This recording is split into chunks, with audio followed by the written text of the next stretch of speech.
Hi friends, welcome to channel Karthigai சீரியலில் இப்போ ரொம்பவே பரபரப்பான சுச்சுவேஷன். கார்த்திக்கு இருந்த எல்லா எதிரிகளையுமே பார்த்தீங்கன்னா தும்சம் பண்ணிட்டாரு. ஸோ பயங்கர இன்ட்ரெஸ்டிங்காக போயிட்டுருக்கு. ஸோ இதுக்கு முன்னாடி இது வரைக்கும் நீங்கள் நம்ம சேனலை சப்ஸ்கிரைப் பண்ணாமல் வாட்ச் பண்ணிட்டுருக்கீங்க அப்படின்னா சப்ஸ்கிரைப் பண்ணிக்கோங்க. எனக்கு கூடவே இருக்க பெல்லைக்கனை மறக்காமல் கிளிக் பண்ணிக்கோங்க. அப்போ தான் நான் போடுற ஒவ்வொரு வீடியோக்கான நோட்டிஃபிகேஷனும் உங்களுக்கு உடனுக்குடனே வரும். இப்போ வாங்க நம்ம அந்த வீடியோக்குள்ளே போகலாம். கார்த்திக் பார்த்தீங்கன்னா ரியாவை ஆனந்துக்கு உண்மையான முகத்தை வெளிக்கொண்டு வந்துட்டார். ஆனந்துக்கும் எல்லா உண்மையும் தெரிஞ்சிருச்சு. ரியாவை அடித்து துரத்தி விடுறாரு. ஆனால் இதில் ஒரு மிகப்பெரிய ட்விஸ்ட் இருக்குங்க. என்னென்னா நம்ம மீனாட்சி ஆனந்து கூட வாழவே முடியாதுன்னு சொல்லிட்டாங்க.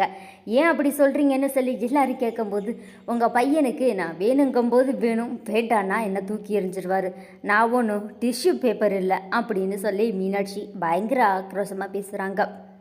ஆனந்த் என்னையை மன்னிச்சிரு மீனாட்சி, நான் பண்ணினது தப்பு தான், ஆனால் என்னை நீ வேண்டான்னு மட்டும் சொல்லாத, என்னை ஏற்றுக்கோ அப்படின்னு சொல்கிறாரு. ஆனால் மீனாட்சி ரொம்ப தெளிவாக சொல்லிடுறாங்க, அதுக்கு வாய்ப்பே இல்லை ஆனந்த், நீங்கள் என்னை கேவலமாக நினைக்கிறீங்க, அது மாறணும். நீங்கள் உண்மையாகவே என்னை காதலிச்சிங்கன்னா, என்னை லவ் பண்ணிங்கன்னா நீங்கள் அப்போது என்னை தேடி வாங்க. இப்போது நான் இங்கேருந்து கிளம்புறேன். நான் உங்களுக்கு வேறு கல்யாணம் ஆகிடுச்சின்னு சொல்லிட்டு தான் என் வீட்டுக்கு போக முடியாது. இப்போ நான் தாராளமாக போகலாம், நான் எங்கள் வீட்டுக்கு போக போகிறேன். இவ்வளோ நாள் அத்தை நீங்கள் சொன்னதை நான் கேட்டேன், இதுக்கப்புறமும் நான் யார் சொல்கிறதையும் கேட்குறதா இல்லை அப்படின்னு சொல்லிட்டு மீனாட்சி பேக்கை தூக்கிட்டு வெளியே கிளம்பிடுறாங்க.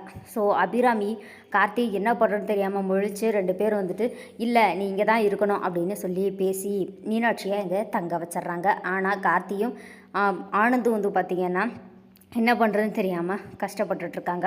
இன்னொரு பக்கம் ஆனது சொல்லிடுறாரு, கார்த்தி நான் பண்ணதெல்லாம் தப்பு தான்ப்பா, நீ இனிமே வேறு ஒரு கம்பெனியில் போயிட்டு தொழிலாளியாக வேலை பார்க்கணும்னு எந்த ஒரு அவசியமும் கிடையாது.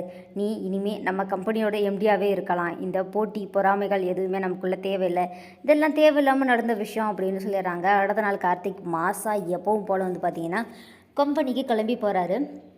ஸோ அவங்களுக்கு எதிராக பார்த்திங்கன்னா ரம்யாவோட கம்பெனி ஒரு டெண்டர் கோட் பண்ணியிருக்காங்க. ஸோ அந்த ஒரு டெண்டரை பார்த்திங்கன்னா அதிகமான ப்ரைஸ்க்கு நம்ம கார்த்திக் வாங்கி ரம்யாவை எல்லோரும் முன்னாடியும் தோக்கடிச்சிட்றாரு.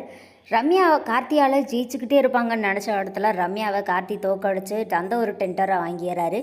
இதனால் டென்ஷனான ரம்யா பார்த்திங்கன்னா, என்ன கார்த்திக் இப்போது பயங்கரமான பிஸ்னஸ் மேனாக மாறிட்டுருக்கீங்க, உங்களை யாராலையும் அசைக்க முடியாதுன்னு நினச்சிட்ருக்கீங்களா?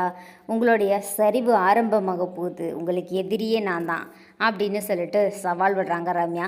அதையும் பார்க்கலான்னு சொல்லி கார்த்தி மாசா சவால் விட்டுட்டு அங்கேருந்து வராரு. சமட்டஸ்டாக போகுது கார்த்தி தீபம் சீரியல்.